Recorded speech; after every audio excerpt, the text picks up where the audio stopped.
Overnight, without warning, Queen Camilla's name vanished from all palace press materials. Her title removed, her duties reassigned, her image wiped clean. What triggered this royal purge? Was it a clerical error or a calculated strike from within the palace walls? This isn't just a disappearance, it's a takedown.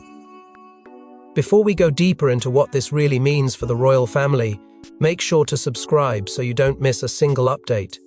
At first, it seemed like a digital glitch, an odd error on a late-night palace press release where Camilla's name had once prominently stood. But within hours, the change was everywhere. The official royal family website had scrubbed her from upcoming engagements. The social media accounts no longer referenced her. Communications that had previously introduced her as Her Majesty the Queen now opened with King Charles alone. Royal watchers, journalists, and insiders all noticed the same unsettling truth: Camilla had been erased. This wasn't just symbolic, it was systematic. Her calendar cleared, her portrait removed from the homepage. Brochures, digital archives, and even press briefing kits were updated with shocking speed.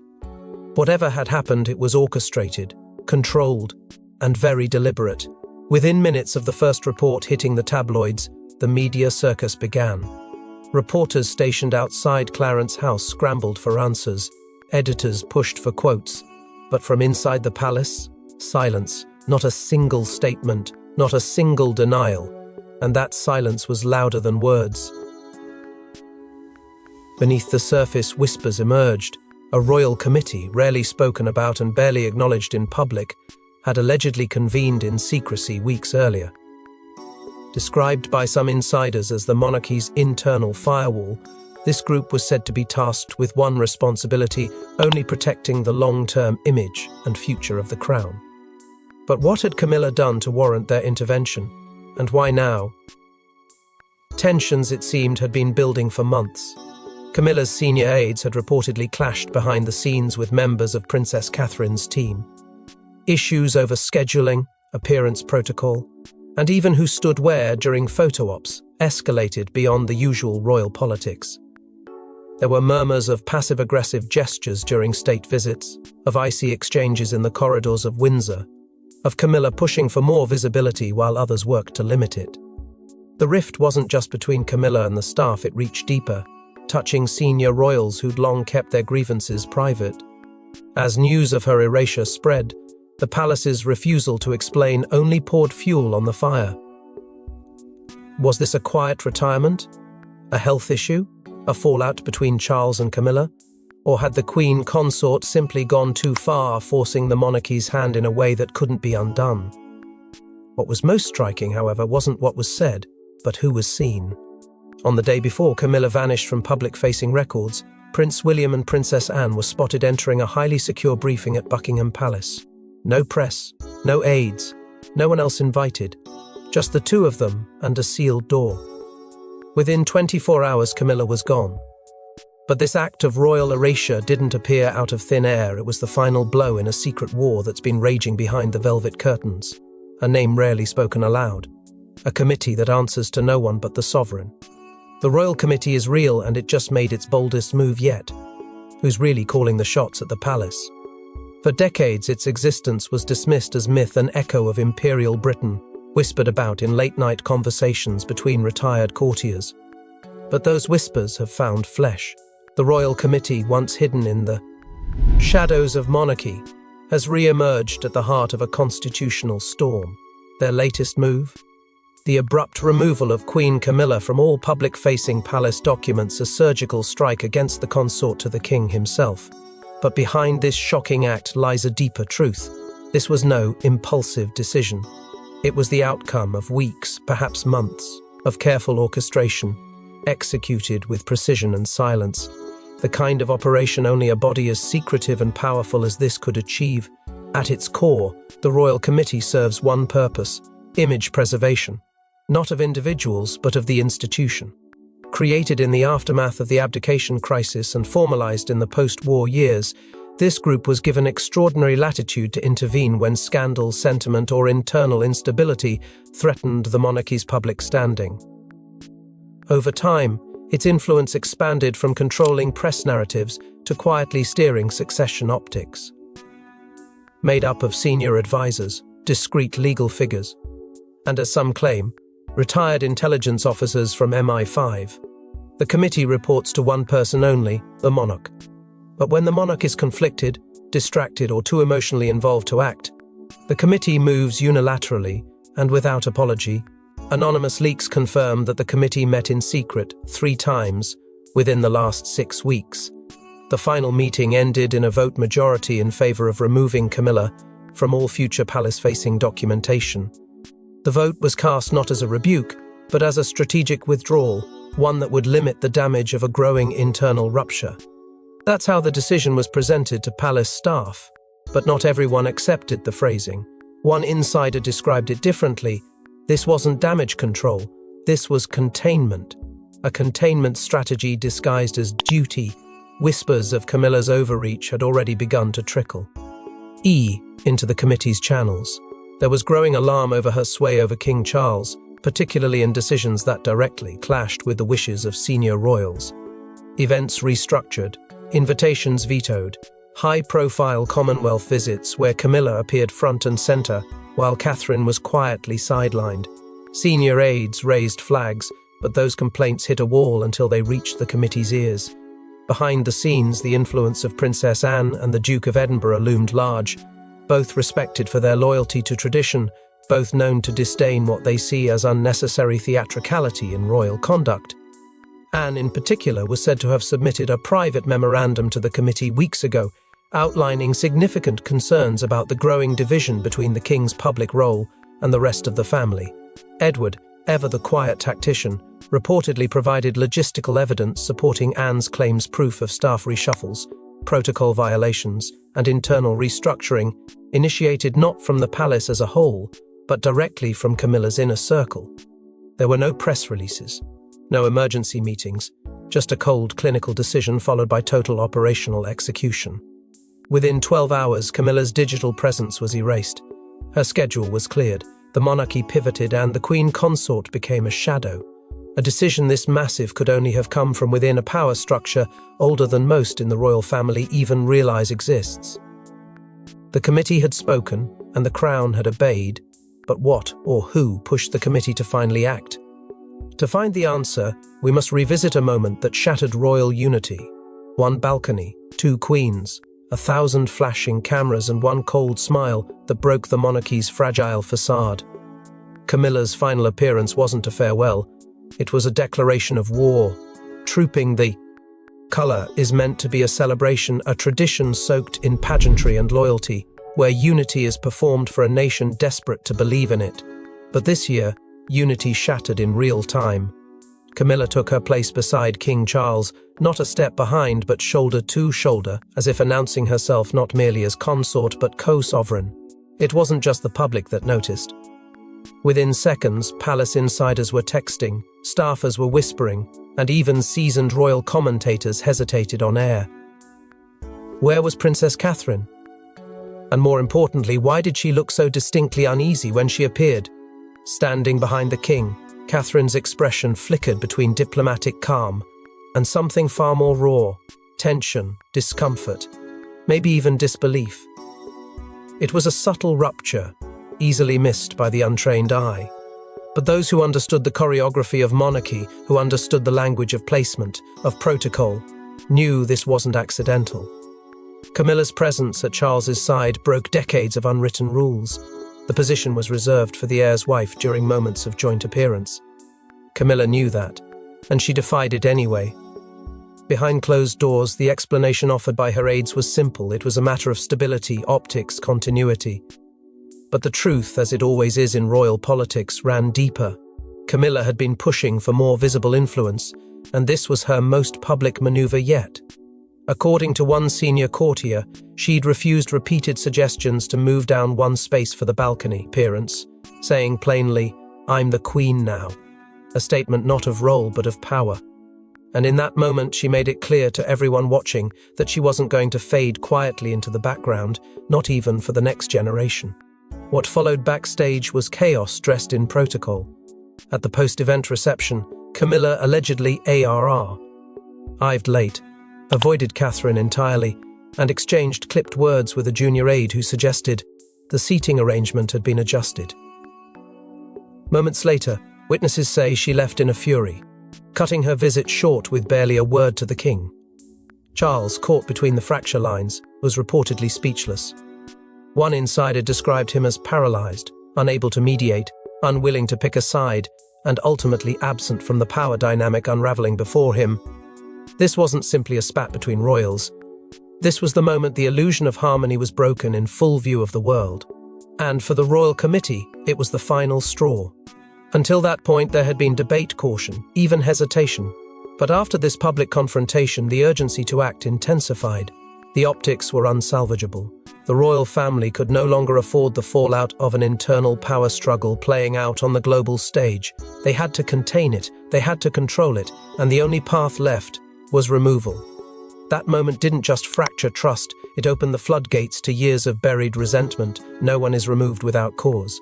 Behind the committee's closed doors sat a thick, sealed dossier labeled only Camilla. What did it contain, and who was brave enough to open it? The decision to erase a queen consort from public record is not made lightly. It demands more than discomfort. It requires evidence layered, damning, and unignorable. That's exactly what the royal committee possessed. As the whispers turned into warnings, and warnings into written complaints, a file began to grow behind locked doors. Its contents, now infamously known in palace corridors as the Camilla dossier, detailed a pattern of behavior far more calculated than the public had ever seen. It began with the press. For over a year, Camilla had been meeting in private with senior figures from key DA conglomerates. Though not illegal, the frequency and secrecy of these encounters raised alarms. Sources confirmed late-night dinners, private calls, and what one insider referred to as editorial requests. The result? A flood of flattering headlines painting Camilla as the modern queen, while subtly sidelining the Princess of Wales. Royal engagements involving Catherine were quietly dropped from front pages. Photos were cropped, captions altered. A campaign not overt but unmistakable had taken root. And it led back to Camilla. The committee's investigation didn't stop there. There were reports, some speculative, others sourced directly from whistleblowers of lobbying efforts conducted through third parties. Camilla, it was alleged, had leaned on certain political advisors to shape legislation discussions that touched the edges of royal protocol. It was a dangerous dance. A queen interfering in statecraft, even indirectly, threatened the very foundation of a neutral crown.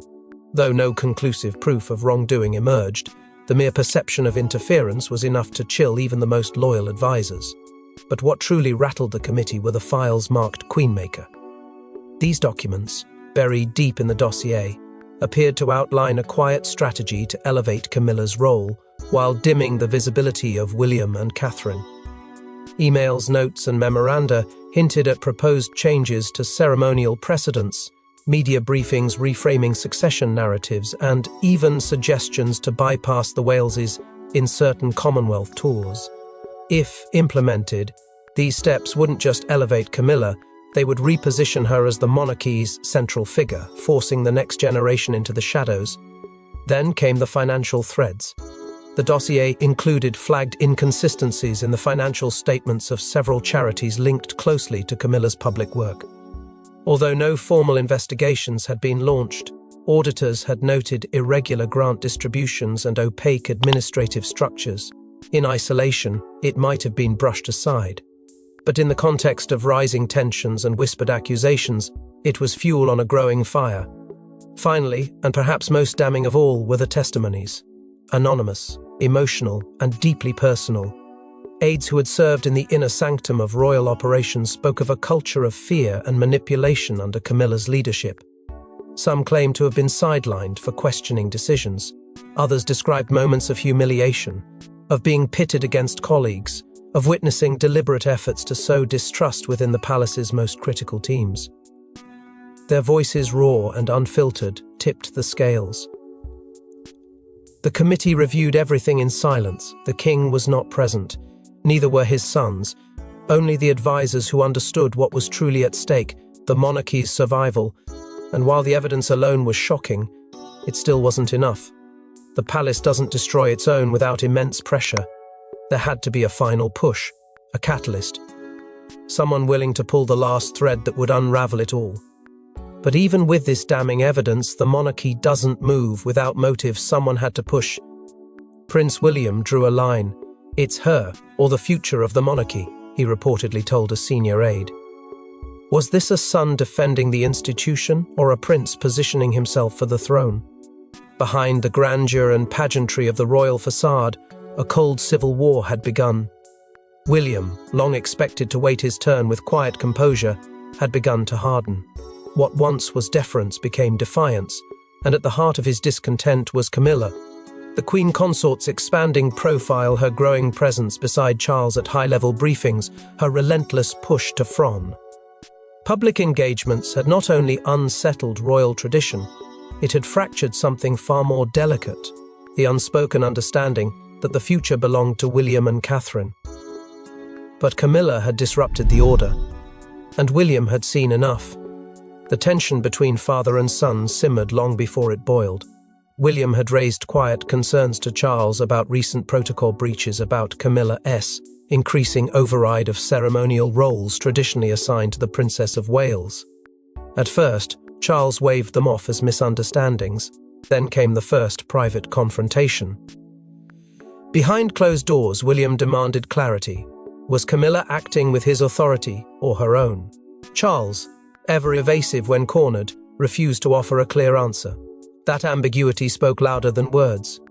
It was then that William stopped waiting and started preparing. Beside him, as always, was Catherine. But this time, she was not just a consort. She was the strategist. Observers who dismissed her silence as compliance misunderstood her entirely. Catherine had become the monarchy's moral compass in the public eye, measured, graceful and above reproach. Yet behind the scenes, she was far more calculating. Sources close to the couple revealed that Catherine quietly documented every snub, every cancelled engagement, every shift in press focus engineered to dim her light. She was building a case not for revenge but for control. The tipping point came when Camilla allegedly vetoed a key family appearance involving Prince George and Princess Charlotte. It was a royal christening event, low in public visibility, but high in generational symbolism. William had arranged it to signal the continuity of the House of Windsor. Camilla objected, citing logistical concerns. But William saw it differently. It was sabotage, a deliberate attempt to keep the next heirs in the shadows while she took center stage. That night, William erupted. According to royal staff, the prince confronted his father with an ultimatum. If Camilla's influence wasn't curtailed, he would withdraw from several senior duties, triggering a constitutional ripple effect. The palace entered a quiet panic.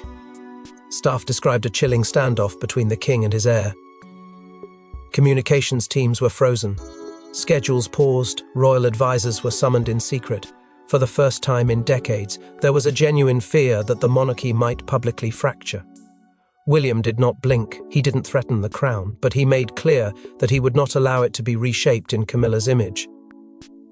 This wasn't rebellion, it was reclamation.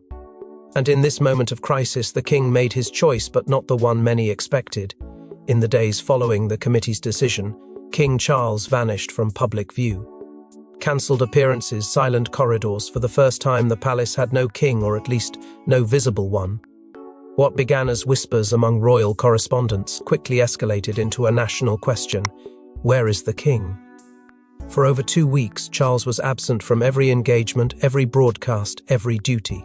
No garden party appearances, no ribbon cuttings, no state addresses. The man whose life had been shaped by the rhythms of public service simply disappeared. There was no formal statement, no medical bulletin, no royal explanation, just a void. In that silence, speculation roared. Some believed the king was grappling with a sudden health scare, a relapse of something long rumoured and never confirmed. Others claimed it was far worse, that Charles had suffered a complete emotional collapse under the weight of the committee's actions against Camilla. Behind the palace gates, staffers spoke in hushed tones of a monarch who felt betrayed not just by his advisors, but by his own blood. Hay said Charles had been cornered, that the committee's findings left him no room to maneuver. He didn't order the purge, he only signed it. and when the ink dried, something in him cracked. He had spent a lifetime fighting to make Camilla accepted, legitimized, loved by the institution that once reviled her. And now, in a matter of days, it had undone all of it. The monarchy he inherited had just turned against the woman he waited decades to publicly claim. That decision didn't just cost him a queen, it robbed him of control. While the world searched for answers, a more personal truth emerged. For the first time in years, Charles and Camilla were reportedly living apart. Sources close to Balmoral claimed the king retreated there alone, fielding calls from only his most senior aides. One even described it as an emotional exile, a self-imposed isolation to mourn a decision that couldn't be reversed. Emergency calls were made between Clarence House and Balmoral, attempting to stabilize the optics. But there were no public photos, no phone-ins, no last-minute appearances to soothe the press. Charles stayed silent, and in that eerie silence, the institution he once helmed began to shift beneath him. With the king absent, the vacuum at the heart of the monarchy began pulling others into its center. Engagements didn't stop. Flags were still raised, speeches still delivered. But none of it came from Charles. The crown kept moving without its wearer, and those still standing began to feel the weight of a throne left temporarily untended. He was still the king in name. But for the first time since his coronation, his presence held no command. There was no certainty about his return, no assurance that when he emerged, he would do so as the same man or monarch, and all the while the questions loomed heavier than ever. If Charles had retreated, who had stepped forward and in? To that silence stepped a force no one expected to lead a princess with nothing left to lose. No tiara, no fuss, just steel-eyed loyalty and a disdain for drama. Princess Anne stepped forward, not to take power but to protect it. Was this the moment Britain glimpsed its first queen regent? As the monarchy stood still and its sovereign vanished behind Balmoral's walls, it was Anne, not a king, not a prince, who quietly took the reins. There were no grand proclamations, no dramatic entrances, just a steady increase in public engagements that had not been assigned to her mere weeks before. One day she was visiting a regional charity event in Cornwall. The next, she was presiding over military ceremonies in London, then briefing senior palace staff behind closed doors. Her calendar swelled as Charles's emptied, and yet not once did she address the elephant in the room. That silence spoke volumes. Then came the leaks. Internal documents, never meant for the public, surfaced showing Anne's signature on key decisions, staffing adjustments, event reallocations, even emergency protocols for foreign dignitary visits were reportedly redirected through her office. Anne wasn't filling in, she was overseeing. With calm, ruthless precision, she was steering the royal ship through choppy waters, while the captain grieved in private. When a Times columnist described her as the most competent man in the room, the line caught fire. Within days, the press had crowned her anew, the iron rose. Public approval followed swiftly. Polls reflected a groundswell of support for Anne's leadership. Royalists admired her work ethic. Younger generations praised her refusal to play into scandal or vanity. She didn't post, she didn't pose, she acted. And behind those actions, something deeper began to shift. The image of the monarchy, once fraying under the weight of internal rivalries, was suddenly crisp again, strong, efficient, and disciplined.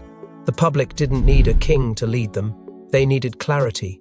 And Anne delivered it, one engagement at a time. But this wasn't merely a temporary substitution. Behind the scenes, Anne was forming alliances, not with courtiers or media strategists, but with the future.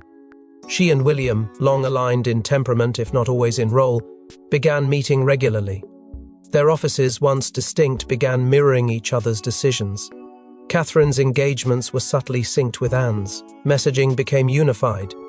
Camilla's old allies were quietly dismissed or reassigned under the princess's directive, their influence gutted without confrontation. Anne wasn't playing politics, she was scrubbing it out. Then came the letter. Parliament received word from Buckingham Palace. Temporary oversight measures had been enacted for continuity of ceremonial and constitutional functions. The letter did not name Anne. It didn't need to. Every MP understood who was behind the seal. It was a move made with clinical intent, one that carried no glamour, no ceremony, but all the force of a monarchy protecting itself from implosion. For the first time, power had shifted without a change of crown. But not everyone was ready to accept this new reality, not least of all, Camilla herself. She may have been erased, but Camilla refused to be silenced. Anonymous leaks, explosive letters, secret interviews. The Queen Consort fought back not just to clear her name, but to reclaim her place. The palace may have stripped her of visibility, but it underestimated one thing: Camilla's will to survive. Within days of her removal from official channels, the silence around her broke violently. Anonymous sources began feeding stories to major outlets, carefully worded, strikingly specific. They claimed the so-called royal committee had been pressured, not persuaded, that the true architects of her fall weren't a circle of advisors but William and Catherine themselves. The future king and queen were, according to these leaks, the ones who forced the monarchy's hand. Not for the sake of tradition, but ambition. It was a chilling accusation, and it hit its mark. Suddenly, the media that had once turned on Camilla became divided. Her longtime allies in the press rallied to her side, publishing op-eds condemning the internal coup as a betrayal of royal unity. Headlines flipped. The narrative began to splinter. The Queen they cast aside. Was Camilla a scapegoat for Windsor's war? Every article reignited debate. Every broadcast fanned the flames. And in the midst of it all, a second wave began, one far more calculated.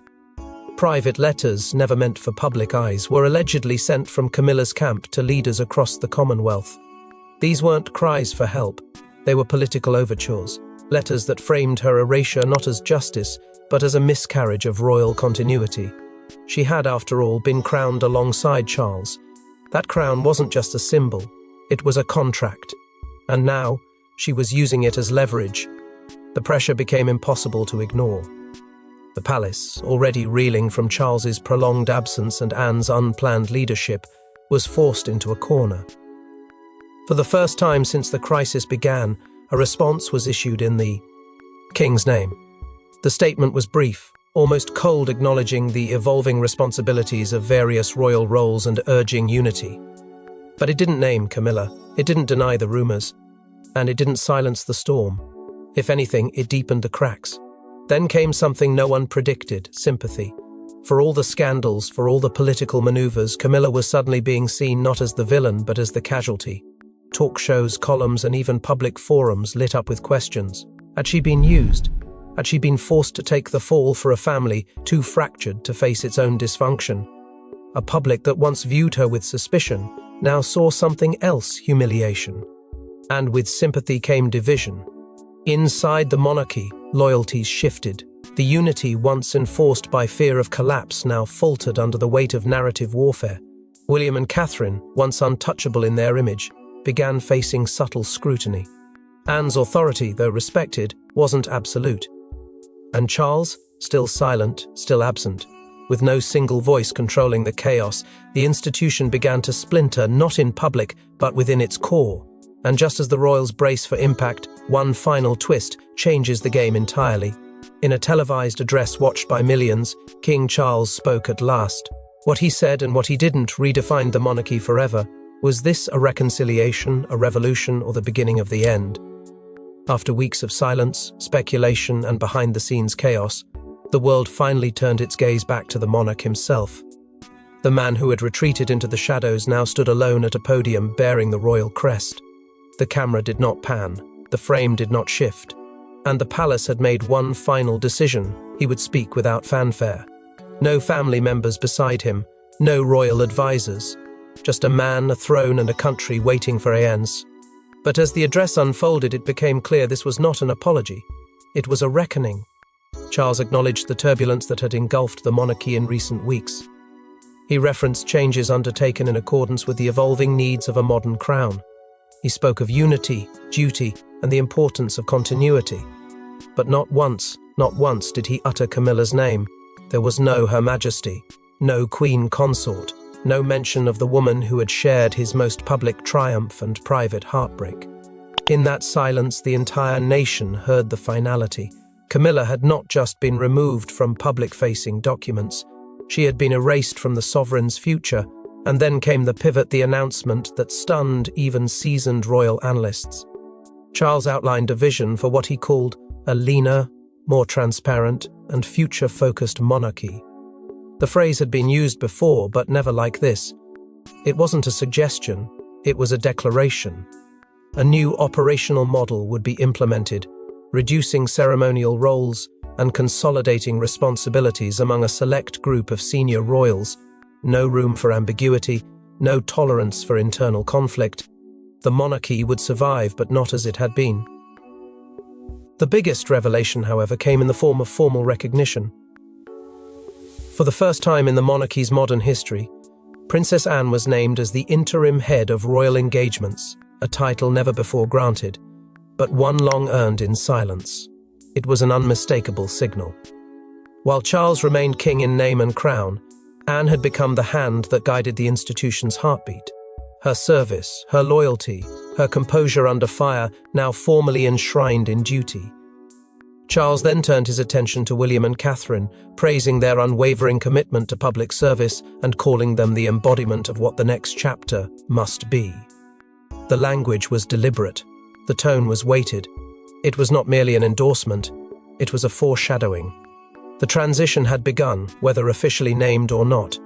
In the eyes of the nation, the crown was already tilting forward. The address ended without flourish. Charles bowed his head. The screen faded to the royal crest, and outside the palace gates, the crowd that had gathered remained still, absorbing not just a speech, but the end of an era.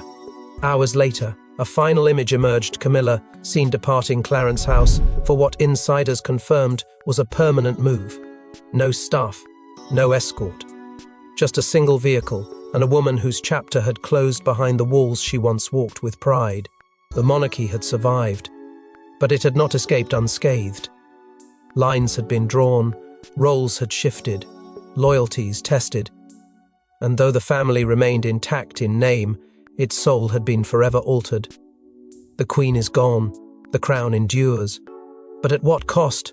Thanks for watching. Don't forget to like and subscribe, and we will see you in the next one.